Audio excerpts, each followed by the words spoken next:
Hello friends, welcome back to my channel NN square. ஒவ்வொரு உணவிற்கும் சிறந்த சுவை தாருங்கள். வீடியோக்குள்ள போறதுக்கு முன்னாடி ஒரு சின்ன ரெக்வெஸ்ட், வீடியோவை ஸ்கிப் பண்ணாம ஃபுல்லா பாருங்க. வீடியோவோட எண்டிங்ல ஒரு குட்டி செலிப்ரேஷனும் இருக்கு. இன்னைக்கு நீங்க வீடியோல பார்க்க போறது டே 15 ஆஃப் ரமதான். வாங்க நோன்பு திறக்க நான் என்னெல்லாம் ரெடி பண்ணேன்னு சொல்லி பார்க்கலாம். இந்த வீடியோ வழக்கம் போல இல்லாம எங்க அம்மா வீட்டில் போய் தான் வீடியோ எடுக்க போறேன். 15வது நோன்பு இல்லையா, ஸோ அம்மா இங்கே வந்து திறந்துக்கோன்னு சொன்னாங்க. சண்டே ஈவினிங் பார்த்தீங்கன்னா வேகமாக நான் எங்கள் அம்மா வீட்டுக்கு கிளம்பி வந்துட்டேன். நான் வந்து எங்கள் அம்மா வீட்டுக்கு கரெக்டாக ரீச் ஆனது 5:30 ஆகிடுச்சு. இன்னும் நோன்பு திறக்க 1.5 hours தான் இருக்குது. அதுக்குள்ளே இஃப்தாருக்கு எல்லாமே குக் பண்ணி ரெடி பண்ணணும். அம்மா எல்லா திங்ஸுமே வாங்கி வச்சுட்டாங்க. நான் வந்த உடனே கிச்சனுக்கு டைரெக்டாக போய் சிக்கன் கட்லெட்க்கு மசாலா தான் ரெடி பண்ண ஸ்டார்ட் பண்ணிட்டேன். ஸ்டவ்வில் ஒரு பேன் வச்சு 1/2 tablespoon இஞ்சி பூண்டு விழுதை சேர்த்துட்டு அதை லைட்டாக சாட்டே பண்ணிவிட்டு குட்டி குட்டியாக சாப் பண்ணி வச்சுருக்கிற போன்லெஸ் சிக்கனை இதில் சேர்த்துட்டேன். இஞ்சி பூண்டு விழுதுடைய பச்சை வாடை போகணும். அது வரைக்கும் சிக்கனை ஒரு 5 minutes நல்லா சாட்டே பண்ணிக்கிட்டேன்.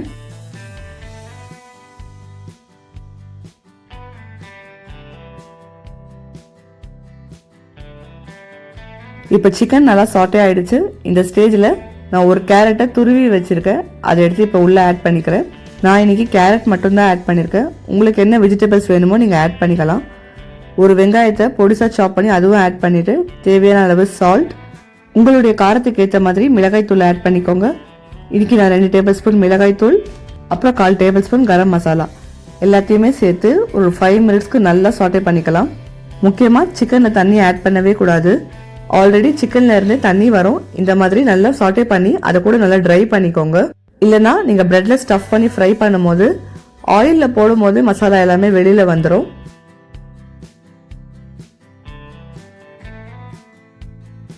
பாருங்க சிக்கன்ல இருந்து எவ்வளவு தண்ணி வெளியில வந்திருக்குன்னு சொல்லிட்டு இதை நல்லா ட்ரை பண்ணிட்டு கம்ப்ளீட்டா கூல் டவுன் பண்ணி எடுத்து வச்சுக்கோங்க. ஒரு பிரெட் எடுத்து இந்த மாதிரி கிளாஸ் வச்சு அதை ரவுண்ட் ஷேப்பா நான் கட் பண்ணிக்கிறேன். பிரெட்டோட சைட்ல இருக்கிறது எல்லாமே இந்த மாதிரி கையாலேயே எடுத்து விட்டுருக்கலாம். பாருங்க நம்மளுடைய பிரெட் இப்போ ரவுண்ட் ஷேப்பா வந்துருச்சு. சைட்ல இருக்கிறது கூட வேஸ்ட் பண்ண வேண்டாம், பிரெட் கிரம்ஸ்க்கு யூஸ் பண்ணிக்கலாம். இப்போ எல்லா பிரெட்டுமே இந்த மாதிரி ரவுண்ட் ஷேப்பா கட் பண்ணி எடுத்துக்கிட்டோம். ஒரு பவுல்ல 2 tablespoon கார்ன்ஃப்ளவர் மாவை சேர்த்து கொஞ்சமா தண்ணி ஆட் பண்ணி அதை நல்லா மிக்ஸ் பண்ணி எடுத்துக்க போகிறேன்.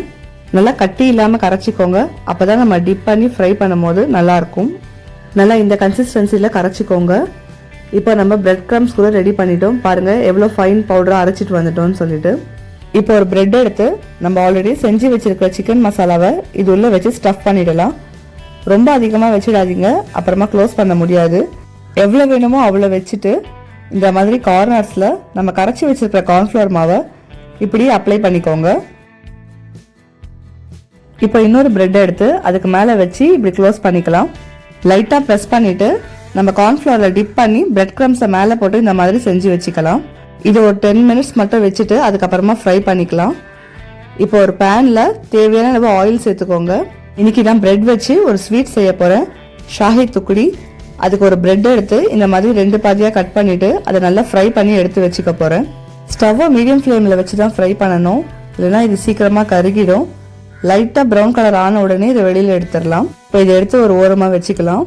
நெக்ஸ்ட்டு சேம் ஆயிலில் நம்ம செஞ்சு வச்சிருக்க சிக்கன் கட்லெட்டை 1 by 1 ஆட் பண்ணி நல்லா 2 பக்கமும் கோல்டன் ப்ரௌன் கலர் வர மாதிரி ஃப்ரை பண்ணி எடுத்துக்கலாம். பாருங்க இப்போ நம்மளுடைய சிக்கன் கட்லெட் கூட ரெடி ஆயிடுச்சு.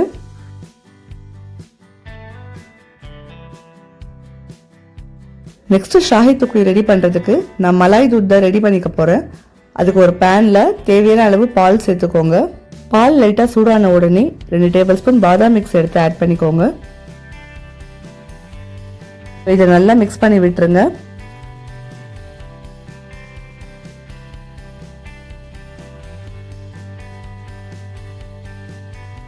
பால் நல்லா கொதிச்ச உடனே உங்களுடைய ஸ்வீட்னஸ்க்கு ஏற்ற மாதிரி சுகர் ஆட் பண்ணிக்கோங்க.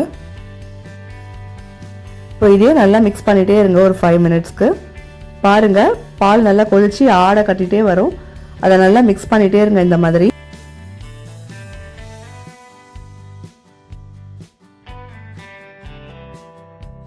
இப்போ நம்மளுடைய மலாய் தூத் ரெடி ஆயிடுச்சு. இந்த ஸ்டேஜில் நீங்கள் என்ன ட்ரை ஃப்ரூட்ஸ் வேணும்னாலும் ஆட் பண்ணிக்கலாம். நான் இன்னைக்கு சாப் பண்ணி வச்சிருக்க பாதாம் ஆட் பண்ணுறேன். கம்ப்ளீட்டாக கூல் டவுன் பண்ணிட்டு ஃப்ரை பண்ணி வச்சிருக்கிற பிரெட்டை உள்ளே சேர்த்துக்கோங்க. அவ்வளோதான் ஃப்ரெண்ட்ஸ், டே 15 ஆஃப் ரமதான் இஃப்தாருக்கு நாங்கள் ரெடி பண்ணது. நோன்பு திறக்க டைம் ரொம்ப கம்மியாக இருந்ததால் நான் 2 டிஷ் தான் பண்ணேன்.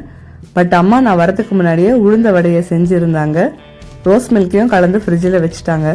அப்பா நோம்பு கஞ்சி வாங்கிட்டு வந்து சமோசாவும் கூட வாங்கிட்டு வந்திருந்தாங்க. நோம்பு திறந்துட்டு நைட்டு சாப்பிட்றதுக்காக அம்மா சிக்கன் 65, நெய் சாப்பாடு, எலும்பு தால்ச்சா இது எல்லாமே பண்ணியிருந்தாங்க. அல்ஹம்துலில்லாஹ் நாங்கள் இஃப்தாருக்கு இதெல்லாமே ரெடி பண்ணி நல்லபடியாக நோம்பு திறந்து முடிச்சிட்டோம். நான் செஞ்ச சிக்கன் கட்லெட் கூட ரொம்ப சூப்பராக இருந்தது. ஷாஹி தொக்குடியோ ரொம்ப ரொம்ப சூப்பராக இருந்தது ஃப்ரெண்ட்ஸ். நீங்களும் இதை வேணும்னா மறக்காமல் உங்கள் வீட்டில் ட்ரை பண்ணி பாருங்கள். இந்த வீடியோ பிடிச்சிருந்தா இந்த வீடியோ பற்றின கமெண்ட்ஸை கமெண்ட் செக்ஷனில் மறக்காமல் தெரியப்படுத்துங்க. நம்மளோட சேனலை மறக்காமல் சப்ஸ்கிரைப் அண்ட் லைக் பண்ணிக்கோங்க. உங்களுடைய ஃப்ரெண்ட்ஸ் அண்ட் ஃபேமிலிஸ்க்கும் ஷேர் பண்ணி விடுங்க. இன்றைக்கி நான் மெயினாக அம்மா வீட்டுக்கு வந்ததே இன்றைக்கி எங்கள் அம்மாவுடைய 51th பர்த்டே. ஸோ அவங்களுக்கு ஒரு கேக் வாங்கி கட் பண்ணலான்னு சொல்லி தான் வந்திருந்தேன். நான் சர்ப்ரைஸாக கொண்டு வந்தேன். பட் அம்மா பார்த்துட்டாங்க. என் குட்டீஸ் 2 பேரும் எப்போ கேக் கட் பண்ணுவோம்னு சொல்லிகிட்டே இருந்தாங்க. நோம்பு திறந்த உடனே ஃபஸ்ட்டு நாங்கள் தொழுகைக்கு போயிட்டோம். எல்லாமே தொழுதுட்டு அதுக்கப்புறமா நான் வந்து கேக் எடுத்து வெளியில் வச்சுட்டேன். எங்கள் அம்மாவுக்கு பர்த்டே சாங்லாம் பாடிட்டு ஒரு வழியாக கேக் கட் பண்ணிட்டோம். இன்றைக்கி ஹாப்பி பர்த்டே அம்மனின்னு எழுதியிருக்கேன். என் குழந்தைங்க 2 பேரும் அம்மனின்னு தான் கூப்பிடுவாங்க எங்கள் அம்மாவை. என்னை விடவும் குழந்தைங்க 2 பேரும் தான் ரொம்ப எக்ஸைட்மெண்ட்டில் இருந்தாங்க. சரி, அவங்க ஆசைப்பட்ட மாதிரி அதே நேமை போட்டு நான் பர்த்டே கேக்கும் வாங்கிட்டு வந்துட்டேன். இன்னொரு இன்ட்ரெஸ்டிங்கான வீடியோவில் உங்களை மீண்டும் சந்திக்கும் வரை உங்களிடமிருந்து விடைபெறுவது Nasira Naim. Keep supporting us. Tata, bye by.